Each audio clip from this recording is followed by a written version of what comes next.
जय श्री राम। जय श्री राम। बहन, इस साधु को तुम्हारे द्वार से कुछ प्रसाद मिल जाएगा? जी, मैं अभी लेके आई।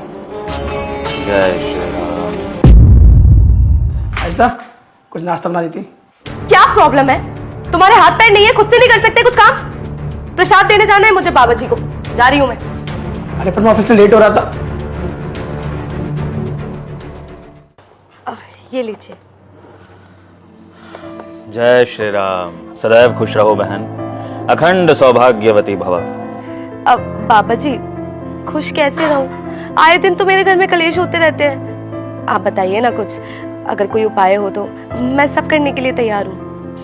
जय शिव शंभो, जय श्री राम। देखो बहन, जिस घर में स्त्री की आवाज उसके पति की आवाज से ऊंची होती है, उस घर में ना तो कभी सुख, शांति और खुशी का वास नहीं होता।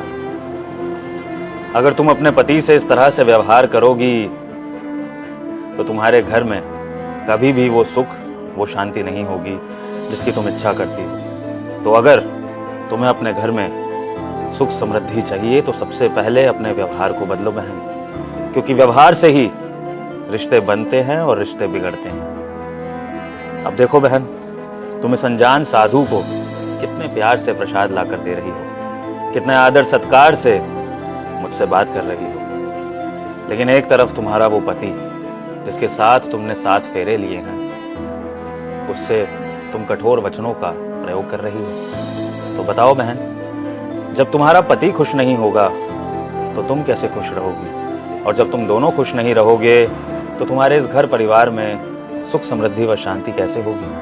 पर बाबा, वो तो मेरे पति है ना, अपने पति से तो कैसे भी बात कर सकते हैं। नहीं बहन, यही तो गलत धारणाएं तुम स्त्रियों ने बना रखी है। आज की स्त्रियों को ये तो चाहिए कि उनके पति उनको माता लक्ष्मी जैसा सम्मान दे, लेकिन पत्नियां अपने पति को श्री विष्णु जी जैसा सम्मान नहीं देना चाहती। अब तुम खुद देखो, स्वयं माता लक्ष्मी भी श्री विष्णु जी के चरणों में विराजमान होती हैं। और फिर मैं तो तुम्हें अपने पति के चरणों में पड़ने को नहीं कह रहा हूं, मैं तो सिर्फ इतना कह रहा हूं कि अपने पति से अच्छे से बात करो, विनम्रता से बात करो। बस 2 प्यार के शब्दों से ही रिश्ते सुधर जाते हैं बहन। लेकिन ये बात आज के ज़माने के युवक और युवती नहीं समझते हैं। इसी वजह से घर कलह होते रहते हैं और इसी वजह से शादी का ये बंधन आज के समय में हल्का होता जा रहा है। देखो बहन, तुमने मुझसे सुख, शांति, समृद्धि, खुशी का मार्ग पूछा, मैंने तुम्हें बता दिया। अब इस मार्ग पर चलना केवल तुम्हारे हाथ में है बहन। और हाँ, एक बात का ध्यान और रखना, ऐसे प्रसाद का भी पुण्य फल नहीं लगता जब घर में तुम्हारा पति परमेश्वर भूखा बैठा हो, परेशान बैठा हो। अंत में इतना ही कहूंगा बहन कि अपने पति में भी ईश्वर को देखने की कोशिश करो, तुम्हें तुम्हारी खुशियां वापस मिल जाएंगी। चलता हूं बहन। जय श्री राम।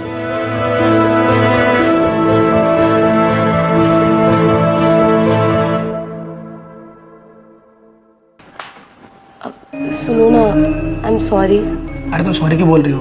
तुम्हें तुम्हारी गलती का एहसास हो गया, मेरे लिए वही बहुत बड़ी बात है। मैं कितनी लकी हूँ ना जो मुझे तुम जैसा पति मिला। हम दोनों एक दूसरे को कितना समझने की कोशिश करते हैं। अगर हम ऐसे ही एक दूसरे को समझते रहे ना तो हमारा रिश्ता खुशियों से भरा रहेगा। खैर, तुम्हें भूख लग रही थी ना, नाश्ता नहीं किया ना तुमने? मैं तुम्हारी फेवरेट सैंडविच बना के लेके आती हूँ, जाना नहीं, यहीं रहना। 1 मिनट, पर तुम तो पहले भगवान जी को भोग लगाने वाली थी ना। पहले अपने पति को तो भोग लगा दूं।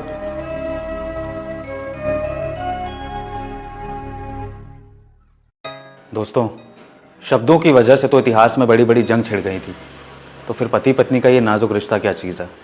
इसलिए इस वीडियो के थ्रू हम आपसे ये अपील करना चाहते हैं कि अपने पार्टनर से जितना हो सके प्यार से बात करें। कोई भी लड़ाई झगड़ा हो, कोशिश करें कि गलत शब्दों का इस्तेमाल ना करें।